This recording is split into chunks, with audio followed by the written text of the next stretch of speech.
Acerca de los principios que rigen al reino de Dios y me parece genial porque en teología estamos viendo exactamente lo mismo. Así que en el Pensum estamos hablando acerca de lo que es reino de Dios.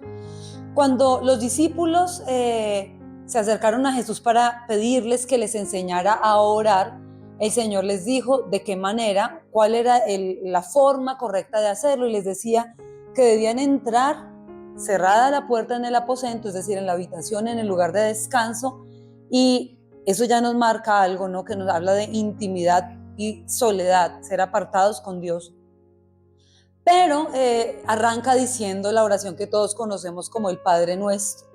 Lo primero es que sitúa a Dios como nuestro Padre, habla de que Dios está en los cielos, está por encima de todos nosotros.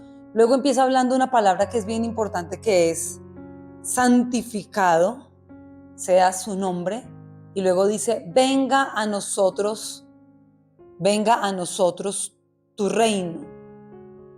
Resulta que esta expresión Jesús, yo les decía ayer en clase, la usó 120 veces. Reino de Dios, hablando sobre el reino de Dios. 120 veces Él estuvo hablando de lo que está registrado en los evangelios, porque hay una parte que no está registrada y vamos a hablar un poco también acerca de eso, pero de la que está registrada son 120 veces donde Él usa la expresión aramea, Malquita di el ajá. Es la expresión que Él usa en su hebreo, en su arameo. Originalmente usa esa expresión 120 veces. ¿Por qué digo que las que están registradas? Porque resulta que cuando Él resucita, Él se encuentra con los discípulos y dice que Él duró 40 días. ¿Cuántos? 40. 40 es un número que siempre nos está hablando a nosotros algo que es proceso y preparación y equipamiento. Cuando Moisés fue al desierto duró 40, ¿verdad? Y luego 40. Y el Señor en el desierto duró 40. Y con los discípulos duró 40 días antes de la ascensión, es decir, Él resucitó y no se fue. Él resucitó y duró 40 días enseñándoles ¿qué? Decía la Escritura, los misterios. Justamente el reino de Dios fue lo que les enseñó en 40 días a sus discípulos.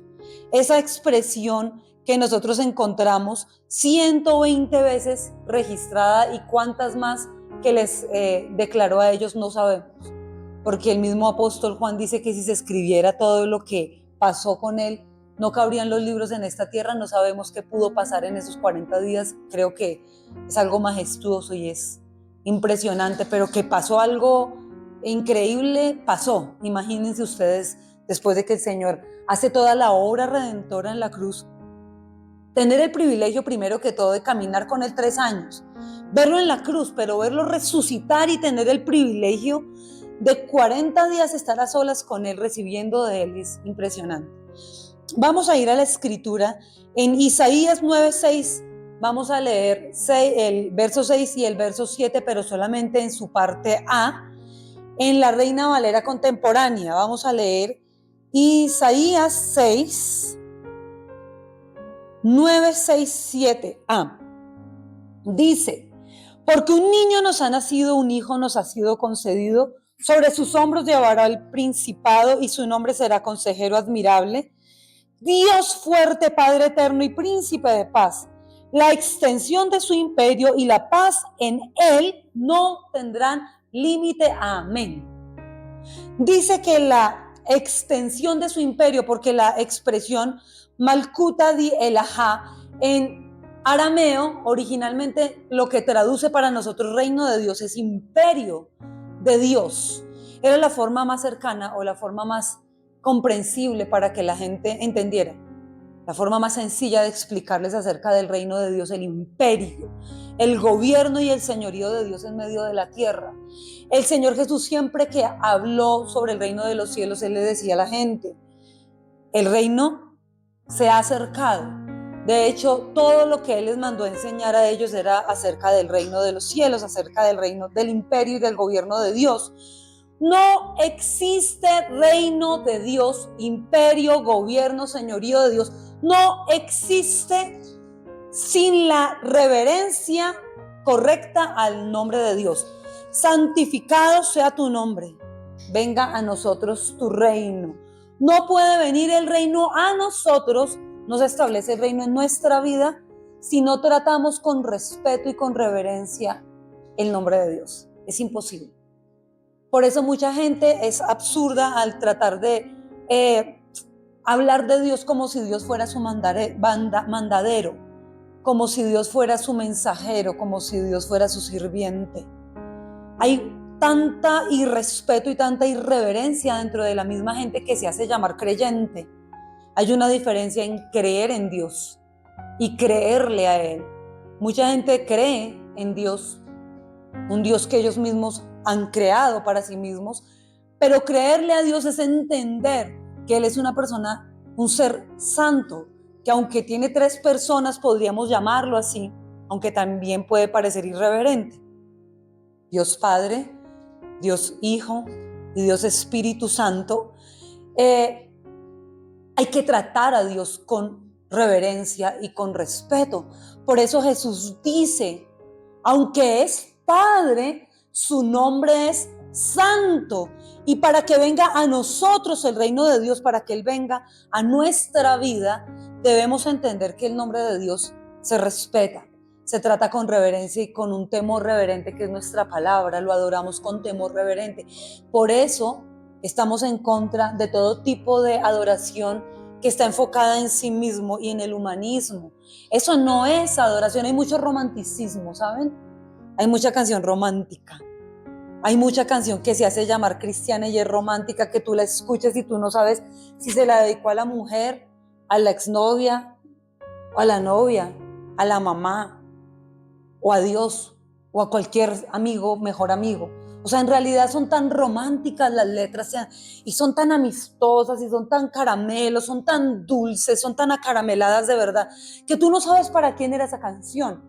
Y eso no es adoración. Adoración es la que vemos nosotros en la Biblia, el canto de Ana, el canto de María, el canto de la otra María, el canto de Josafat. Adoración es lo que componía el rey David. Adoración, donde se centra en la exaltación de la persona de Dios, de sus atributos, de lo grande, de su magnificencia, de su majestad, del temor que nosotros debemos tenerle a Él, del orgullo que sentimos del Dios tan grande que nosotros tenemos. Se le canta y se canta con orgullo, porque sí lo podemos cantar con orgullo, que se sienta el orgullo que cantamos del Dios soberano y grande que tenemos nosotros, ese Dios que trasciende fronteras, ese Dios que no es finito, que no se limita como nos limitamos los hombres. Se necesita volver a la reverencia, se necesita volver al respeto, se necesita volver al fundamento de la palabra. Dice que el nombre de Dios debe ser reverenciado y respetado para que el reino de Él venga a nosotros, y todos sin excepción necesitamos el reino en nuestra vida. Necesitamos ese gobierno. Sin ese gobierno nosotros estamos pero completamente perdidos. Si no hay señorío de Cristo en mi vida, no hay nada. Hay que entrar a comprender y a respetar que Dios no es un mandadero, que con Dios yo no me pongo a pleito, que yo no entro en tiempos de ayuno para torcerle la mano a Dios, que eso es irreverente, que quiero es mi reino a mi manera. O sea, hay muchas cosas. Entender el señorío de Cristo es esto, es lo siguiente, es saber que tú tienes la autoridad para tomar esto y hacer con esto lo que tú quieres, porque es tuyo, pero que aún así tú sometes tu voluntad a la voluntad de Dios para usar cada cosa que Dios te ha entregado para empezar la vida. Ya no es tu vida. El apóstol Pablo lo entendió tan excelente de verdad, donde dice, ya no vivo yo, es Cristo el que ahora vive en mí. Crucifiqué a Pablo, lo llevé a la cruz, se murió el antiguo Pablo, ahora soy nuevo, Cristo vive en mí. Es que es eso lo que necesitamos nosotros como creyentes, experimentar, que sea la vida de Cristo dentro de mi vida, que ya no es mi vida. Es que si yo tomo esto, lo tomo porque yo quiero. Y hay muchas cosas que la gente dice, si Dios lo permite, y si Dios quiere, y si Dios me permite, haré tal cosa, esto y aquello. Cuando en realidad en lo más profundo, en lo más íntimo, en lo más escondido del corazón, ya está lo que la persona quiere hacer. y religiosamente, hipócritamente y fariseamente, si Dios quiere, si es la voluntad de Dios, si el Señor lo permite, cuando la intención íntima del corazón es hacer lo que se le da la gana. Y se nombra a Dios como una excusa religiosa. Cuando hay el señorío de Cristo, el gobierno de Cristo en una vida, es Jesús el que está viviendo a través de mí. Es entender que mi voluntad ya no es mi voluntad, que mi vida ya no pertenece a mí, que mi vida es de Él, que Él es mi dueño, que más que mi felicidad en esta tierra, lo que desea es mi salvación. Y que la eternidad no comienza cuando yo muero, sino que la eternidad empezó aquí, empezó en el mismo momento que entramos a este mundo, en el mismo momento de nuestra concepción. Empezó la eternidad para nosotros, somos eternos. Y el reino de los cielos es eterno, el imperio es eterno. Dice que nos fue entregado un niño nos ha nacido, niño nos fue dado porque nació. Es que rompe todas las normas del protocolo dado por los hombres. Se esperaba un rey que ocupara un palacio, un rey majestuoso, no es que no sea majestuoso, pero majestuoso en términos de hombres, con piedras, con tal vez el efod que conocían de los sacerdotes, con ropa tejida en hilos, quién sabe traídos de dónde, quién sabe cómo estaban esperando ellos. Tal vez si hubiéramos estado en esa época esperaríamos lo mismo, en nuestra ignorancia. Pero niño, dice la Escritura, nos ha nacido, niño nos fue entregado. El rey se hizo hombre, el rey nació en un pesebre. Ni siquiera se encontró un espacio en el mesón. No se halló espacio. No hubo lugar para que él naciera. En un hotel, por lo menos, en un lugar, en un mesón. Ni siquiera hubo lugar en un mesón, que tampoco es que los mesones fueran, si nos vamos a la historia, tampoco es que el mesón fuera, tampoco era algo muy digno, porque era también un lugar usado para otras cosas, pero bueno, por historia ya lo sabemos. Ni siquiera en un mesón, no fue en un mesón, nació en un pesebre.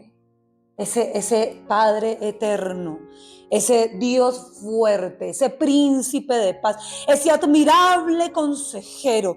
Dice que la extensión de su imperio y la paz en él no tienen ningún límite, no hay fin. Miren lo que dice ahí en la parte A de Isaías 6:7. La extensión de su imperio y la paz en él no tienen límite, no hay fin. Ese es el rey que nosotros tenemos. Es un rey que su imperio, su reino no tiene fin. Los reinados de los hombres, la opulencia, ustedes miran de History, Nat Geo, y se ven imperios en ruinas.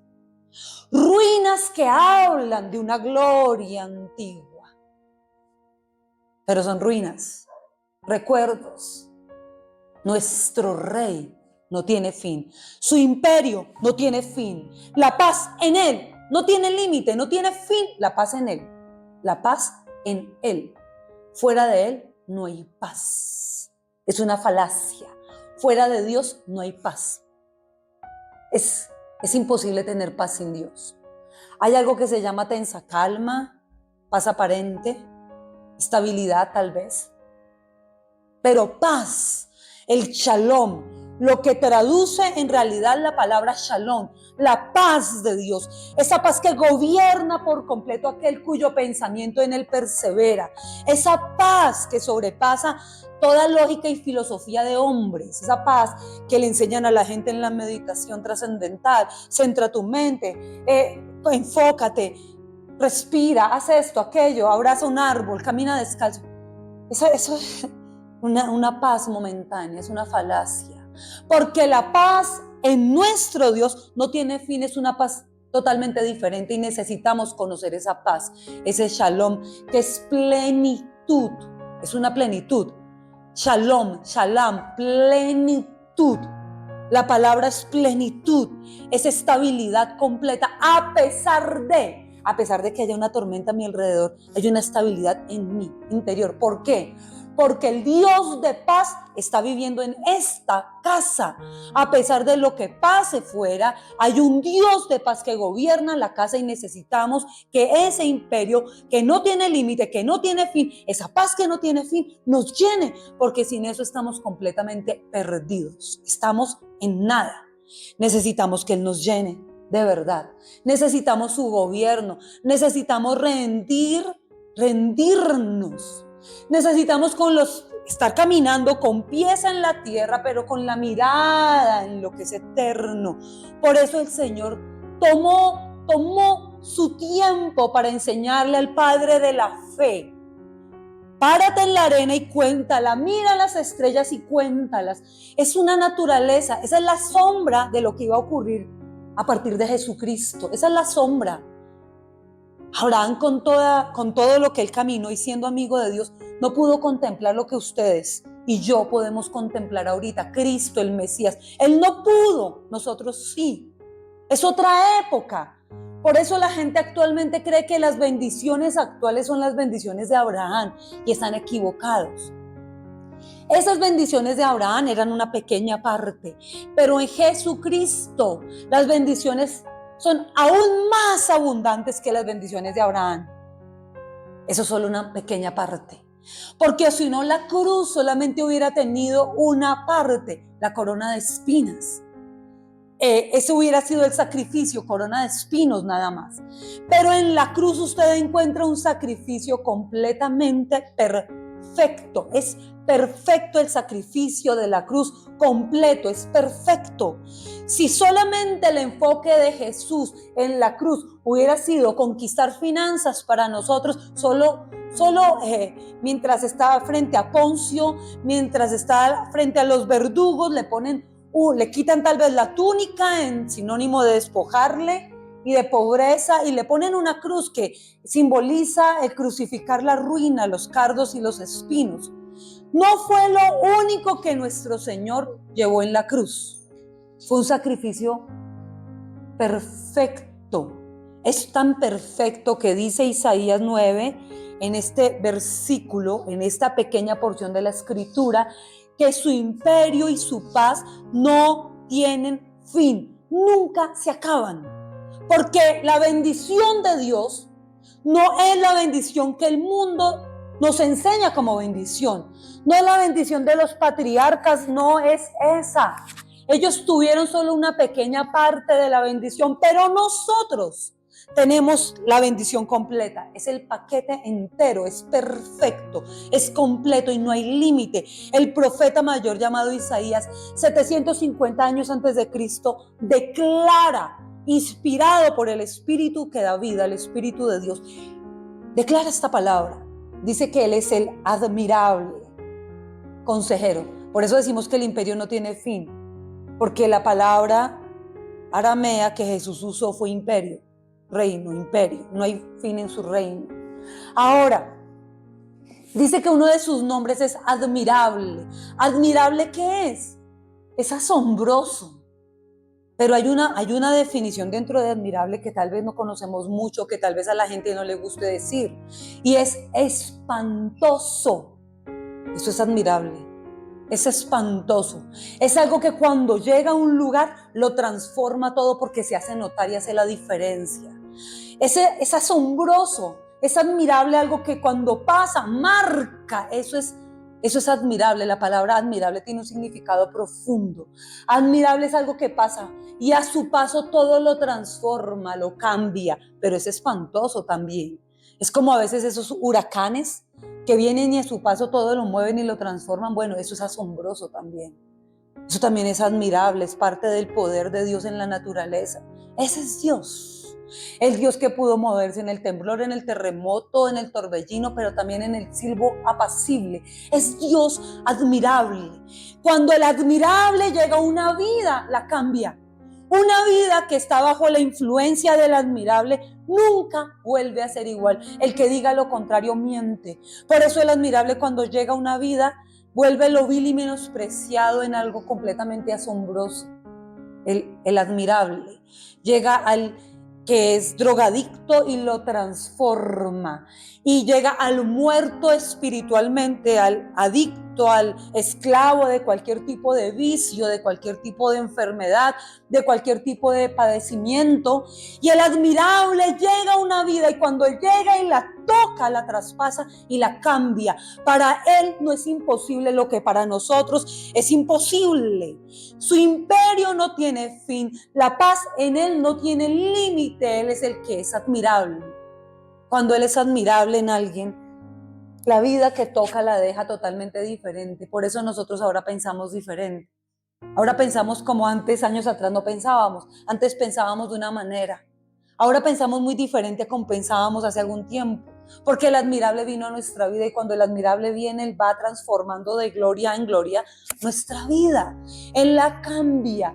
Él hace que una persona que está bajo la influencia de las tinieblas salga de las tinieblas a su luz admirable. Él es el único que puede hacer eso en nosotros. Nadie más lo puede hacer. Ni la ciencia, ni la psicología moderna, ni el humanismo logra hacer esto. Nada.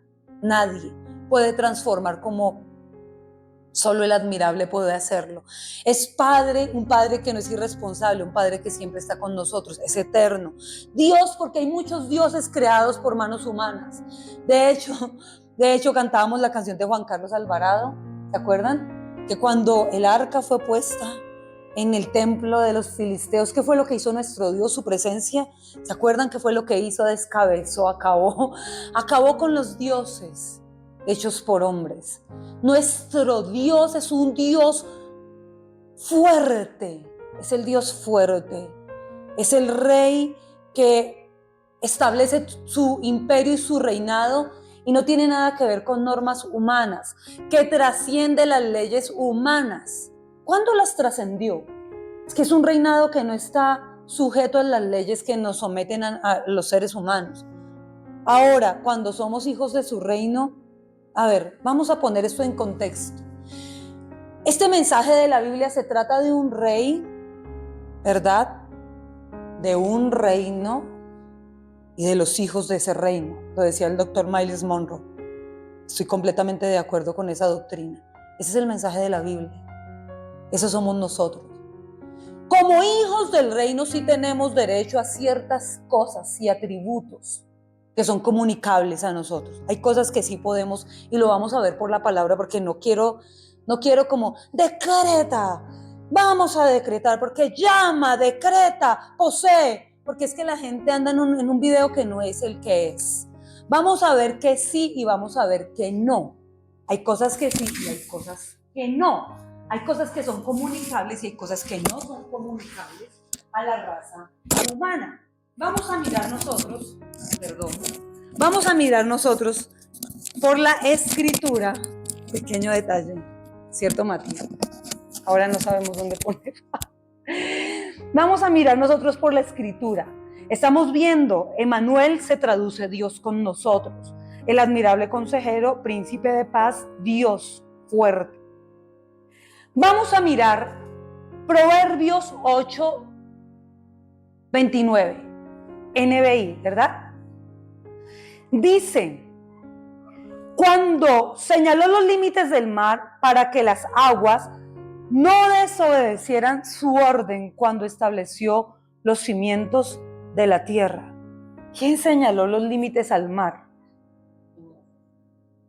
Dice: cuando determiné, vamos a Job 30, 10, 11. Biblia, ¿qué versión es esta? ¿Me ayudas? ¿Cuál es esta, John? Biblia, la palabra hispana, versión BLPH, no recuerdo ahora qué traducción es esta. Dice: cuando determiné sus límites poniéndole puertas y cerrojos, y le dije: de aquí no pasarás, aquí se estrellará el orgullo de tus olas. Ay, esto me encanta. Esperen un momentico. Tenemos un Dios que establece un imperio que es eterno, un reino eterno, un Dios que no se somete a leyes naturales, que todo el tiempo rompió las leyes de la naturaleza. Nosotros conocimos estado líquido, sólido, gaseoso, por allá en biología, ¿cierto? y nuestro Dios caminó sobre las aguas. Jesús vino caminando sobre la faz de las aguas, el mismo espíritu que en Génesis caminó se movía sobre las aguas, ya lo vamos a leer ahorita. Ese mismo Dios. Génesis 1:2, en esta misma versión, dice: la tierra era una masa caótica y las tinieblas cubrían el abismo mientras el Espíritu de Dios sacudía la superficie de las aguas. ¡Wow! Es increíble. Versión hispanoamericana. Gracias, Marley. Esta es la versión que estamos leyendo en estos dos textos, el de Job y el de Génesis. Aquí se traduce la palabra espíritu como el ruaj, que es el aliento de Dios. Ese mismo espíritu que caminó, por eso los discípulos dentro de la barca tenían miedo. Vieron al espíritu, vieron al ruaj de Dios caminando y Él les dijo: no tengan miedo, no soy un fantasma, tranquilos. Soy el ruaj de Dios caminando sobre la faz de las aguas sin hundirme. Ese es el Dios que rompe toda ley de la naturaleza, la rompió, la quebró. Nuestro Rey rompe, porque el imperio de Él no es el imperio de hombres y no se somete a las leyes de la naturaleza. Ese Rey que rompió también todas las leyes haciéndose hombre, ese Dios eterno, caminó sobre la faz de las aguas. En Génesis tú lo ves moviéndose sobre la faz de las aguas. En esta versión nos lo explica, que la tierra era una masa caótica. A veces hay mucha gente que es una masa caótica, es una masa amorfa, caótica, caos. Hay caos, hay un caos, un desorden. Solo hay desorden en la vida de mucha gente y se necesita al Dios de orden. Dios es un Dios de orden. Dios es un Dios de orden, lo dijo el apóstol Pablo. Nuestro Dios es un Dios de orden. Él no se mueve en medio del desorden. Por eso somos llamados al orden de Dios y a poner orden en cada área de nuestra vida.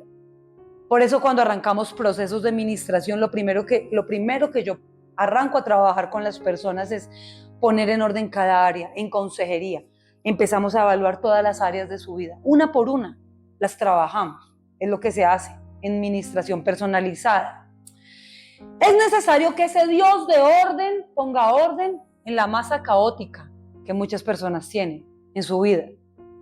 Es ese Dios que le dice al mar: hasta acá no pasarás. Aquí se estrellará el orgullo de tus olas. Me parece impresionante porque más del 70% de la tierra es compuesta por agua y solamente el 20 y tanto % es tierra. Y aún así, aunque la tierra es más pequeña que el agua no es piedra, papel o tijera, no es papel, piedra. No puede atrapar el agua a la tierra. Aunque su mayoría es agua, la minoría es tierra. El agua tiene un límite porque Dios le dice: hasta aquí me llegas tú, no entras más acá. Este es el límite donde se estrella el orgullo de tus olas. Y yo les digo, a veces nosotros somos así, pero necesitamos que el Dios, para que dejemos de estar llevando del bulto en todas las cosas, para que dejemos de arrastrar cadenas generacionales, maldiciones genéticas, cosas de nuestros antepasados, ruina, escasez, vergüenza, humillación, tantas cosas que a veces la gente carga, tanto caos y desorden y estrés y caos. Para que esto no siga ocurriendo, se necesita que el Espíritu de Dios gobierne nuestra vida, para que lo que es más fuerte y más grande que nosotros no pueda hacernos daño. Por eso fue que David pudo enfrentar a Goliat, porque David entendía esta verdad: hasta aquí llegará el orgullo de tu impetuosa ola, no puedes más, no más.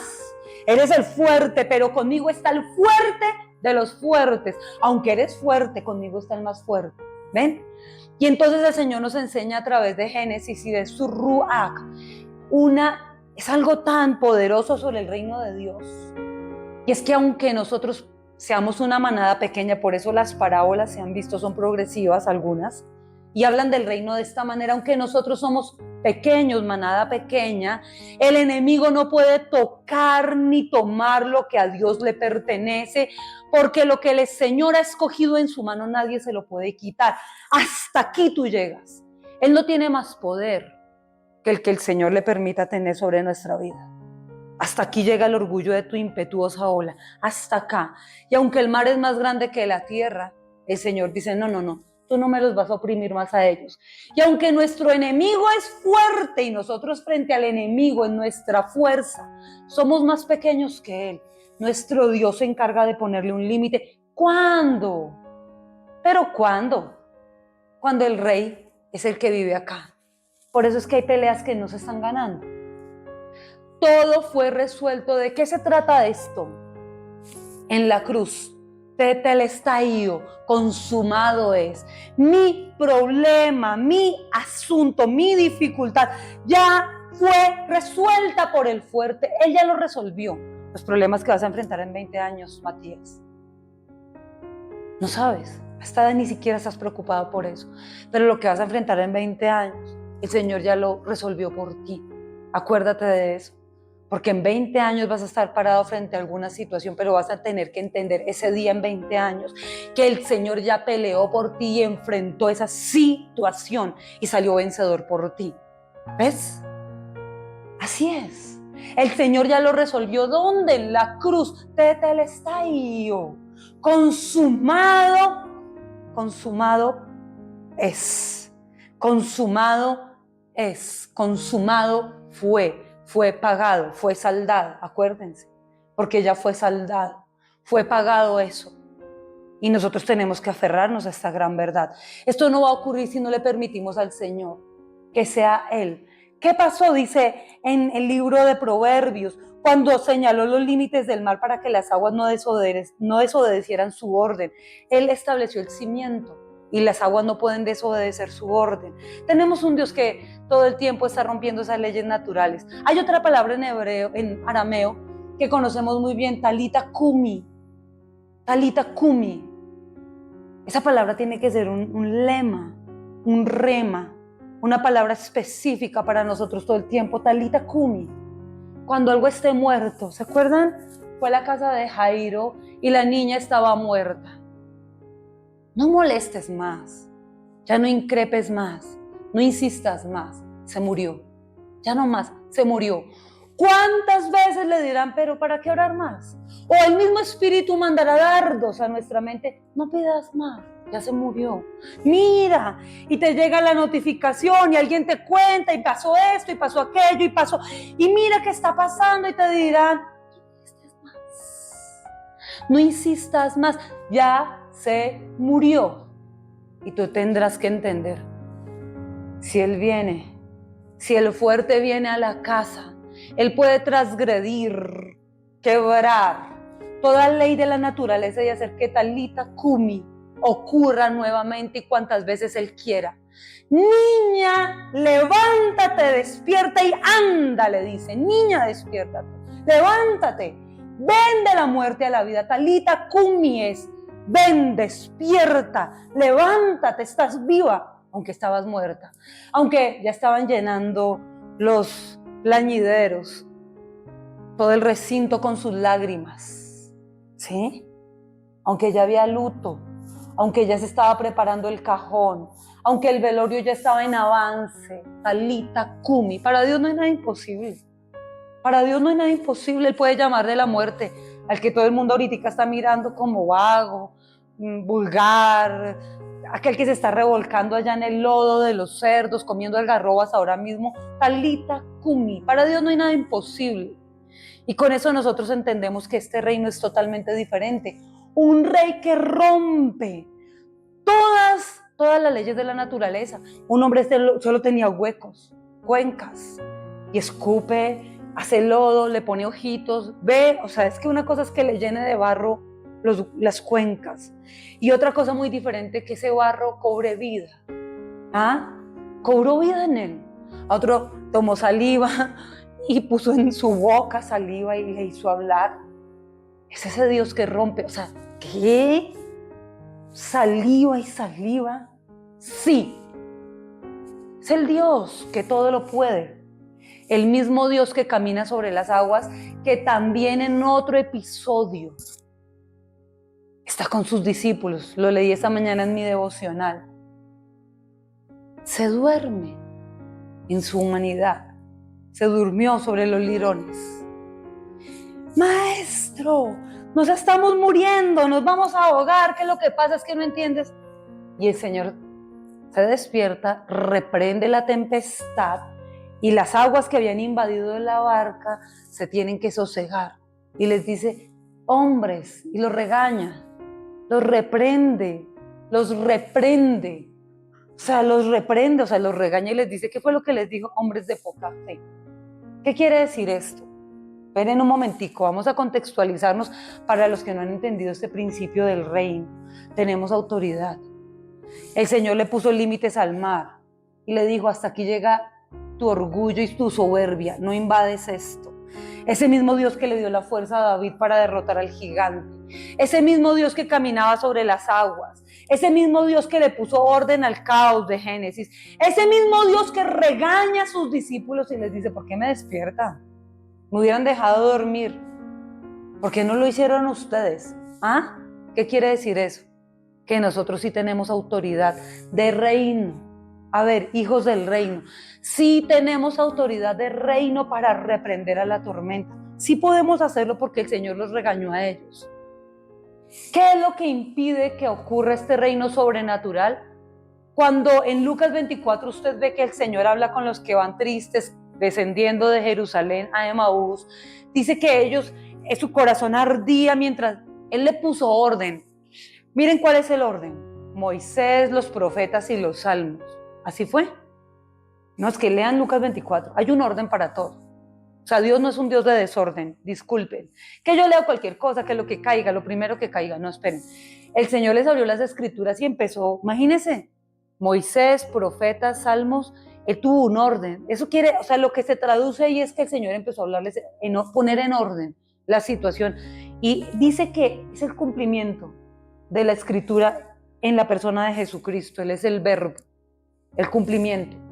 Dice, llegaron a la casa y Él se hizo el que iba más lejos. Él aparentó, o sea, es una cosa chistosa, graciosa. Chao muchachos, hasta aquí llego. No, es, por favor, quédese. Venga acá, hospitalarios, ven a comer con nosotros. Bueno, ya que insisten, agarra el pan, lo toma y dice que lo bendice. Y cuando lo bendice, dice que el velo que ellos tenían en sus ojos fue quitado. Ese mismo velo necesitamos que sea quitado de los hijos del reino. Un velo. Dice que en ese momento entendieron quién era Él. Se dieron cuenta que era Él. ¿Y qué hizo? Se desapareció. Desapareció. O sea, ¿sí se dan cuenta? Y luego se vaya al otro lugar donde están todos orando. ¿Pero ustedes entienden esto? Es una locura. Es una cosa loca, loquísima.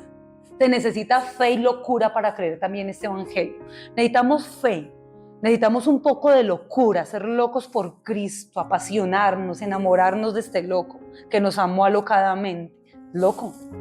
O sea, ¿qué? ¿Por qué no se queda y come y le sigue hablando de la escritura? No, necesitaba quitarles el velo y luego se desaparece. Oh, quedaron... ¡Oh! No ardía nuestro corazón. Claro. Pero les estaba reprendiendo por el camino y les dijo, insensatos. Y es lo mismo que les dijo a los de la barca, insensatos. Es la misma insensatez que necesitamos reprender de nuestra vida para que la ceguera sea quitada. Es legal, miren, vamos a dejar hasta acá, pero es legal que nosotros podamos caminar en una dimensión totalmente diferente. Es legal. Necesitamos ser locos. De verdad. Yo hubiera querido entender esto hace 30 años, ¿saben? Yo le decía esta madrugada, Señor, ¿cómo me hubiera gustado tener esta cabeza hace 30 años cuando era una niña? ¿Cómo me habría encantado que mi cerebro se hubiera roto hace 30 años con esta revelación? Yo de verdad anhelo que el Señor sea removiendo toda venda que nos impide contemplar su reino como es, porque desde ahora podemos vivir este reino y esta locura podemos empezar a vivirla desde ya si queremos. Podemos caminar en otra dimensión. Necesitamos apasionarnos por este loco. Es una locura, se necesita fe. De verdad no necesitamos otra cosa sino creer que es posible, porque para el que cree todo es posible. Amén.